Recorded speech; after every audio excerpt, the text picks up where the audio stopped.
If you work in diversity, equity, and inclusion, or any associated field, or if you're interested in that field's work at all, you need to know who Lily Zheng is. If you don't know already, go check them out on LinkedIn. DEI LinkedIn is a scene. And Lily shared this really amazing post that was very inspiring to those of us, I know myself included, who work in diversity, equity, and inclusion and have seen companies rolling back their commitments that they were so outwardly and so performatively, like many people called it, in 2020. Black squares on Instagram, oh, we value DEI and justice and Black Lives Matter and all of that.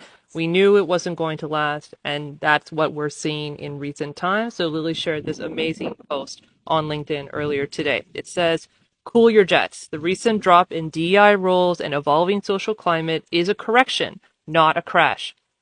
And diversity, equity, and inclusion work is far from dead. There's still an abundance of opportunities to make an impact if we stop clamoring that our field is, quote, on its last legs, take a deep breath, and reassess what we're working with." Those of us who have done DEI work long before the murder of George Floyd, before DEI was called DEI, and before formal DEI titles were a thing, know that impact doesn't always parallel visibility.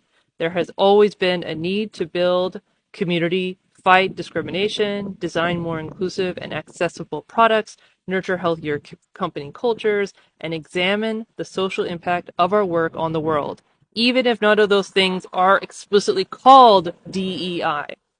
Remember that the boom in DEI positions and interest in 2020 was accompanied by equally loud critiques of performativity, as we rightfully pointed out the ineffectiveness of putting all of the DEI work on one leader, making external speaker sessions or lunch and learns the entirety of our DEI strategy, or bringing in an endless number of one-off 90-minute workshops without accountability.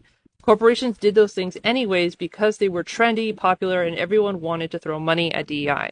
Now that they're less trendy and purses are tighter, are we surprised that they're going away? Second part of the same post by Lily Zheng. What I'm hoping dies off at this point in time is DEI work that is neither effective nor sustainable. Look at this description of a Chief Diversity Officer from 2020. The CDO is expected to be a therapist, advocate, coach, advisor, educator, and perspective broker. They're the go-to person when it comes to facilitating the most difficult discussions in the workplace. It is a job for which no one can agree on the ideal candidate, best practices, core responsibilities, or even the name of the role. We shouldn't be surprised that the CDO roles are going away after more than 3 years of CDOs saying they were set up to fail. This moment is not a sign that the industry is dead. It's a sign that the fair weather allies that sprang up out of the woodwork post George Floyd and were never committed to achieving real impact are quietly making their exit, or not so quietly, depending on who it is.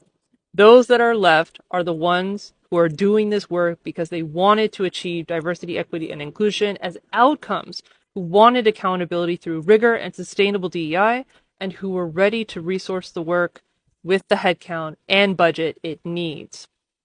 Has interest dropped? No, the bar has risen. We DEI practitioners should be holding leaders, organizations, and ourselves to it, but otherwise staying focused. There is good work to be done.